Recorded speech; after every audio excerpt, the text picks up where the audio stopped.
শীত মানেই কিন্তু বিভিন্ন ধরনের পিঠের রেসিপি প্রত্যেকের বাড়িতেই কিন্তু হয়ে থাকে এই বিভিন্ন ধরনের পিঠের রেসিপি। আজকে আমি অসাধারণ স্বাদের আর অসাধারণ দেখতে একটি পিঠের রেসিপি নিয়ে আপনাদের সামনে চলে এসেছি। নমস্কার বন্ধুরা, সোমা কিচেনে আপনাদের সবাইকে স্বাগত। আমি আজকে বানিয়ে দেখাবো কদম পুলি পিঠের রেসিপি। এই কদম পুলি পিঠের রেসিপিটা বানাতে যতটা সহজ আর খেতে এবং দেখতে দুটোই কিন্তু অসাধারণ হয়ে থাকে। প্লিজ বন্ধুরা, ভিডিওটা স্কিপ না করে প্রথম থেকে শেষ পর্যন্ত দেখতে থাকবেন। আশা করি আপনাদের খুবই ভালো লাগবে। আর ভালো লাগলে একটা ছোট্ট লাইক দিয়ে আমার পাশে থাকবেন আর অবশ্যই করে সাবস্ক্রাইব করে নেবেন। তবে চলুন বেশি কথা না বাড়িয়ে রেসিপিটা দেখে নেওয়া যাক। এই রেসিপিটাতে তেমন কিন্তু বেশি কোনো উপকরণ লাগে না। সামান্য উপকরণ দিয়ে একটা দুর্দান্ত স্বাদের এবং দুর্দান্ত দেখতে এই রেসিপিটা হয়ে থাকে। সামনেই পৌষ সংক্রান্তি। এই পৌষ সংক্রান্তিতে এরকম পিঠে বানিয়ে ফেলুন বাড়িতে, সবাই দেখবেন কতটা খুশি হবে, দেখতে যতটা সুন্দর হবে আর খেতেও অসাধারণ স্বাদের হবে। আমি এখানে আখের গুড় নিয়েছি, আপনারা চাইলে অবশ্যই খেজুরের গুড় ব্যবহার করতে পারেন। খেজুরের গুড় ব্যবহার করলে আরো টেস্টি হবে রেসিপিটা। দেখুন আমি এখানে আখের গুড়টাকে এরকম করে ছুরির সাহায্যে কেটে নিচ্ছি। তাতে করে কি হবে, আগের গুড়টা মিক্স হতেও সুবিধা হবে। সমস্ত গুড়টাকে দেখুন আমি ছুরির সাহায্যে সুন্দর ঝুড়ে ঝুড়ে করে কেটে নিয়েছি। এবার গুড়গুলোকে আমি তুলে নেব একটা বাটির মধ্যে। আপনারা এখানে খেজুরের গুঁড়ো ব্যবহার করতে পারেন আর চিনিও ব্যবহার করতে পারেন, কোনো কিছুতেই কোনো অসুবিধা নেই, সবগুলোতেই সুন্দর হবে। তবে যেহেতু শীতের সিজনের পিঠে যে কোনো একটা গুড় দিয়ে বানালে খেতে আরও ভালো লাগে। আমি সমস্ত গুড়গুলোকে এরকম তুলে নিলাম বাটিতে। এখানে আমি পিঠেটা বানানোর জন্য দেখুন নারকেল আগে থেকে কুড়িয়ে রেখেছি আর গুড় তো আপনাদের সামনেই কেটে নিলাম। আর একটা যেটা গুরুত্বপূর্ণ কাজ যেটা করতে হবে, এখানে দেখুন আমি বাসমতি চাল নিয়েছি। এই বাসমতি চালটা আমি আধা ঘন্টা 1 ঘন্টা আগে থেকে সুন্দর করে ভালো করে ধুয়ে পরিষ্কার করে এটাকে ভিজিয়ে রেখেছি। এটা কিন্তু অবশ্যই লাগবে এই বাসমতি চালটা, তবে গিয়ে কিন্তু পিঠেটা দেখতে একদম কদম ফুলের মতন হবে। এখানে দেখুন প্রথমে আমি নারকেলের পুরটা বানিয়ে নেব। তার জন্য একটা কড়াই বসিয়ে নিয়েছি আর তাতে দিয়ে দেব 2টো ছোট এলাচ, ভালো করে মুখ ফাটিয়ে নিয়েছি। এবার দিয়ে দেব কোরানো নারকেলটা, তার সঙ্গে দিয়ে দেব আখের গুড়, দিয়ে এটাকে ভালো করে মিক্স করে নেব। ভালো করে নাড়াচাড়া করতে করতে এটাকে একটা পুর বানিয়ে নেব।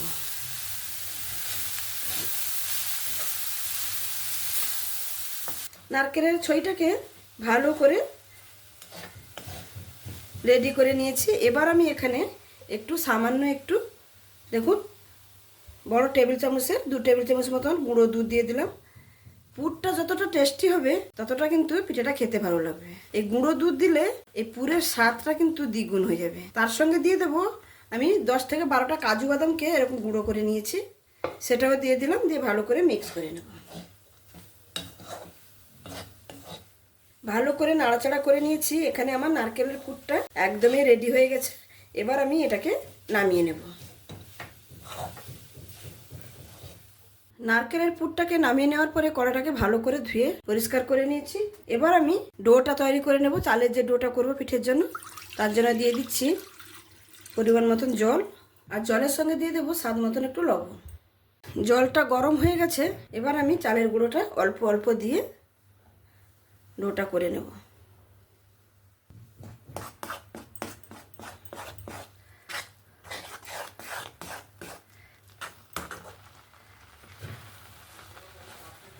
প্রথমটা ভালো করে মাখিয়ে নিয়েছি আর বাদ বাকি যে চালের গুঁড়োটা আছে সেটাও দিয়ে দেব।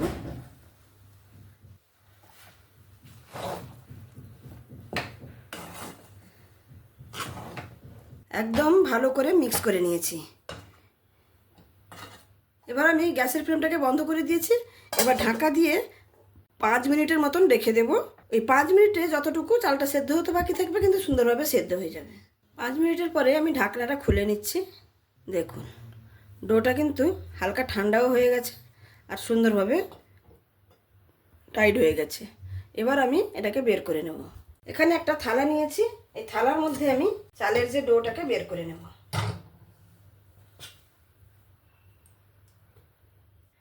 সমস্ত ডোটাকে একটা থালার মধ্যে নিয়ে নিয়েছি। একটু এরকম হালকা গরম অবস্থায়, যতটা হাতে সহ্য করা যাবে সেরকম অবস্থায় কিন্তু ডোটাকে মেখে নিতে হবে। তো হালকা ঠান্ডা হয়ে গেছে। এবার আমি ভালো করে এই চালের ডোটাকে ভালো করে মেখে নিতে হবে, একদম ঠেসে ঠেসে একটা স্মুথ ডো বানিয়ে নিতে হবে।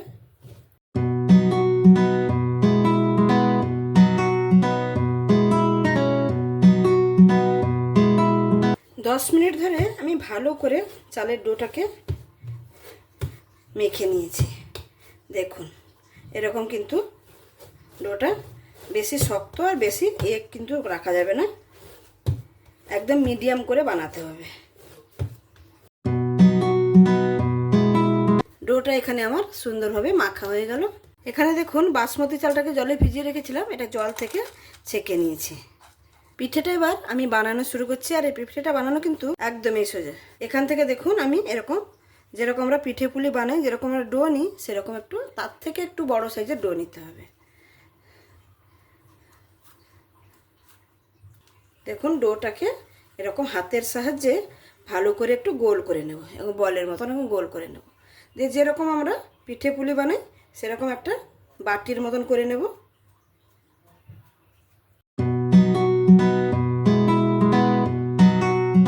দেখুন এরকম একটা বাটি বানিয়ে নিয়েছি। এই বাটির মধ্যে আমি এই যে নারকেলের পুরটা বানিয়েছি এই পুরটা দিয়ে দেব।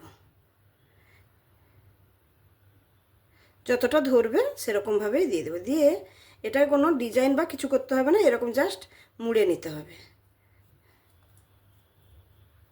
মুড়ে নিয়ে আবার এরকম গোল করে নেব।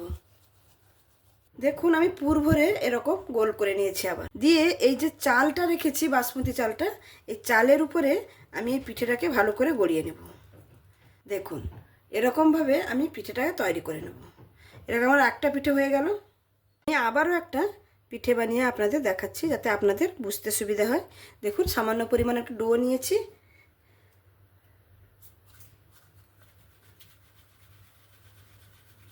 আমি এখানে গুঁড়ো, চালের গুঁড়ো একটু রেখেছি, যদি হাতে চিপকে যায় তাহলে একটু চালের গুঁড়ো লাগিয়ে নিলে আর হাতে কোনো চিপকাবে না। দেখুন সেমভাবে আমি এরকম বাটি তৈরি করে নেব। এই পিঠেটা বানানো খুবই সহজ, খুবই সহজ, যে কেউ বানিয়ে ফেলতে পারবেন। দেখুন একটা বাটি তৈরি করে নিলাম। আবারও আমি বাটির মধ্যে সামান্য একটু পুর দিয়ে দেব। দিয়ে বাটির মুখটাকে ভালো করে চারিদিক দিয়ে মুড়ে বন্ধ করে দেব। দিয়ে আবার হাতের সাহায্যে এরকম গোল করে দেব। দেখুন সুন্দরভাবে গোল করে নিয়েছি। এবার আবার সেই চালের মধ্যে দিয়ে ভালো করে এটাকে ঘুরিয়ে নেব। দিলে কি হবে, এই চালটা পিঠের গায়ে সুন্দরভাবে লেগে যাবে। দেখুন আবার একটা বানিয়ে নিলাম। এরকমভাবে আমি সমস্ত পিঠেগুলো বানিয়ে নেব। আবার একটা বাটি বানিয়ে নিলাম। আবার একটু পুর দিয়ে ভালো করে মুখটাকে বন্ধ করে নেব। মুখটাকে বন্ধ করে নিয়ে আবার হাতের সাহায্যে এরকম সুন্দরভাবে গোল করে নেব। দেখুন গোল করে নিয়েছি। আবারও চালের মধ্যে আমি এটাকে লাগিয়ে নেব, চালটা উপরে লাগিয়ে নেব সুন্দর। এটা লক্ষ্য করতে হবে যেন পিঠের চারিদিকে যেন চালটা সুন্দরভাবে লেগে যায়। এখানে আমি পিঠেগুলো দেখুন অর্ধেকটা পরিমাণ বানিয়ে নিয়েছি, আর কিছুটা পরিমাণ বানানোর বাকি আছে। যেগুলো হয়ে গেছে সেগুলো আমি স্টিমে দিয়ে দেবো। দেখুন কত সুন্দরভাবে বানিয়ে নিয়েছি। দেখুন প্রত্যেকটা পিঠের গায়ে কিন্তু সেই বাসমতি চালগুলো লাগিয়ে নিয়েছি। এবার আমি এই পিঠেগুলোকে স্টিমে দিয়ে দেবো। এখানে আমি স্টিমে দেওয়ার জন্য একটা বাটি বসিয়ে নিয়েছি, তাতে আমি পরিমাণ মতন একটু জল দিয়ে দেব। এবার আমি এর উপরে দিয়ে দেব একটা ছিদ্রযুক্ত থালা, তাতে আমি ঘি লাগিয়ে নিয়েছি। ঘিটা লাগিয়ে নিলে পিঠেটা কিন্তু একের সঙ্গে লেগে যাবে না। এবার এটাকে আমি একটু ভাপ ওঠা পর্যন্ত গরম করে নেব।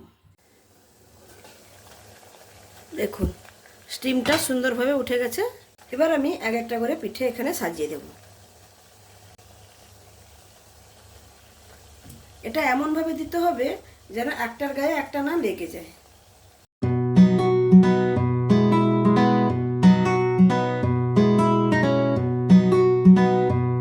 এখানে কিন্তু যতটা ধরবে ততটাই আমি কিন্তু দেব, এর থেকে বেশি কিন্তু দেব না।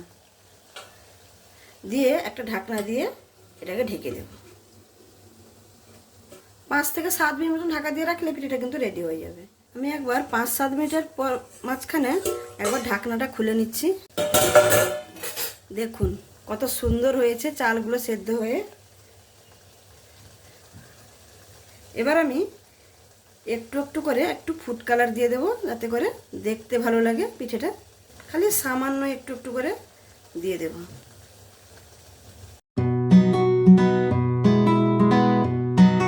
আমি এখানে অরেঞ্জ ফুড কালার নিয়েছি। ফুড কালারটা দেওয়া হয়ে গেছে, এবার আবারও আমি ঢাকা দিয়ে দেব। এখানে 10 মিনিট হয়ে গেছে, আমি 10 মিনিটের পরে ঢাকনাটা আবার খুলে নিচ্ছি।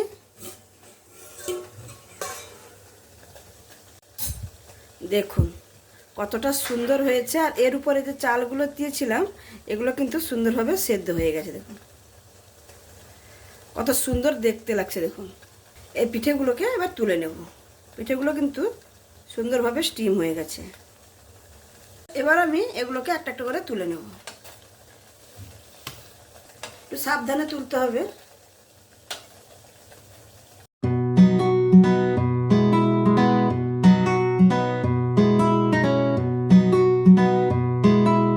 এই পিঠের রেসিপিটা দেখলেন তো কতটা বানাতে কতটা সহজ। এরকম যদি নতুনত্বভাবে পিঠে বানানো যায়, পিঠেটাও খেয়ে কিন্তু সত্যিকারে খুব ভালো লাগে, আর বানাতেও খুব ভালো লাগে। এখানে আমি সমস্ত পিঠেগুলো দেখুন তুলে নিয়েছি। এবার আমি ওর মধ্যেই বাদবাকি পিঠেগুলোই দিয়ে দেবো।